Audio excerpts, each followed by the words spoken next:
নমস্কার বন্ধুরা, ফুডি ধাবা আমার চ্যানেলে আপনাদের স্বাগত। তো আজকে আমি বানাবো নির্ধোসা। নির্ধোসা সচরাচর নরমই হয়ে থাকে।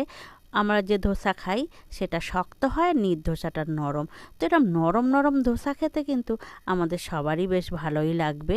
তো এই ধোসা যদি আমরা ঘরেই খুব অল্প সময়ের মধ্যে বানিয়ে নিই, কেমন হয় বলুন? তো ওটা চা দিয়ে, তরকারি দিয়ে বা সস দিয়ে, যা খুশি দিয়েই খাওয়া যায়। তো এই ধোসা বানানোর জন্য না এখানে চাল নিতে হবে। শুধু চাল হলেই হয়ে যায়। চালটা ঘরে খাওয়া চাল, সে যে কোনো চালই, যা চালই আপনি খান না কেন সেই চাল দিয়েই হয়ে যাবে। এটা কিন্তু সিদ্ধ চাল নিতে হবে, এটা আতপ চালের নয়। তো এই চালটা সারা রাত্রির আমি ভিজিয়ে রেখে দিয়েছিলাম, যেহেতু আমি সকালে করব বলে। তো চালটাকে ভালো করে ধুয়ে নিয়ে না মিক্সিং জারে দিয়ে একটা ব্যাটার বানিয়ে নিয়েছি। দেখুন খুব মিহি হবে, একদম স্মুথ। এর মধ্যে কোনো দানা দানা যেন না থাকে, তাহলে খুব সুন্দর হবে। তো আমি সব চালগুলোকে না এইভাবে খুব স্মুথভাবে বেটে নিয়েছি, এতে কোনো দানা নেই। তো আমি এখানে সব বাটাটা তো দিয়ে করব না, ওর জন্য এর থেকে না আমি কিছু বাটা তুলে নিচ্ছি। তো এর ব্যাটারটা না এক্স্যাক্টলি একদম সঠিকভাবে বলা সম্ভব হয় না যে কতটা জল দেব। আপনি যখন বানাবেন সেই পরিমাণে। তো এর মধ্যে আমি দিয়ে দিলাম কিছুটা বেকিং সোডা, দিলাম পরিমাণ মতন লবণ, দিচ্ছি একটু চিলি ফ্লেক্স। আমি এটা ঝাল ঝাল বানাবো চায়ের সঙ্গে খাওয়ার জন্য। তো আপনি এটা চিলি ফ্লেক্স স্কিপ করতে পারেন। চালের বাকি পেস্টটা আপনি কিন্তু ফ্রিজে রেখে কয়েকদিন ধরে ব্যবহার করতে পারেন, নষ্ট হবে না। অল্প অল্প জল দিয়ে না আমি পুরো ব্যাটারটা নাড়িয়ে মিশিয়ে নিচ্ছি। এর মধ্যে চিলি ফ্লেক্স দিয়ে দেখুন আমি সুন্দরভাবে নাড়িয়ে মিশিয়ে নিয়েছি।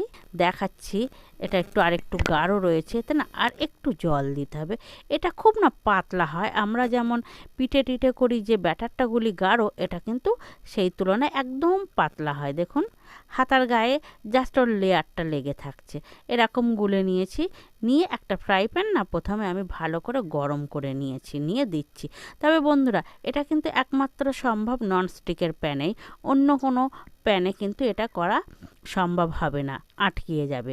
তো এটাকে দিয়ে দিয়েছি। দেখুন দিয়ে আমি কিছু সময়ের জন্য কভার করে দিলাম।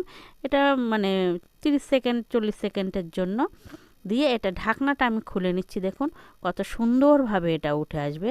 তবে এটা কিন্তু বেশি সময় লাগে না, খুব অল্প সময়ের মধ্যে হয়ে যায়। আর এটা দেওয়ার জন্য না আমাকে দেখুন কত সুন্দরভাবে উঠে এলো, কোনো কষ্ট হলো না।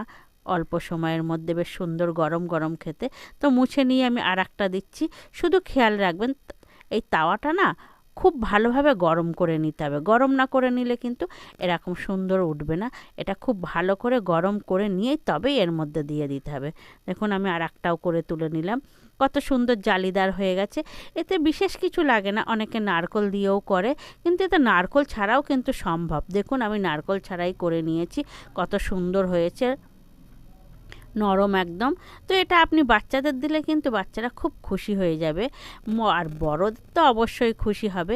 এটা আপনি গরম গরম চায়ের সঙ্গে খেতে পারেন, কিংবা তরকারি দিয়েও এটা খেতে পারেন। এটা খেতে খুবই টেস্টি আর খুব নরম হয়। খুব অল্প সময়ের মধ্যেই না এটা তৈরি হয়ে যায়। এই ধোসা বানানোর জন্য শুধু সিদ্ধ চাল হলেই হয়ে যাবে। আবার আপনি এটাকে নারকোল দিয়েও বানাতে পারেন, তাহলে আরও সফট হবে, আরও টেস্টি হবে। তো আমি এখানে শুধু চাল দিয়েই বানিয়েছি। এবার এটাকে আমি গরম গরম সার্ভ করব। দেখুন কত সুন্দর হয়েছে দেখতে। এগুলো আমি সসের সঙ্গে এবং চায়ের সঙ্গে খাবো। তো আমি বাচ্চাদেরকেও দিচ্ছি।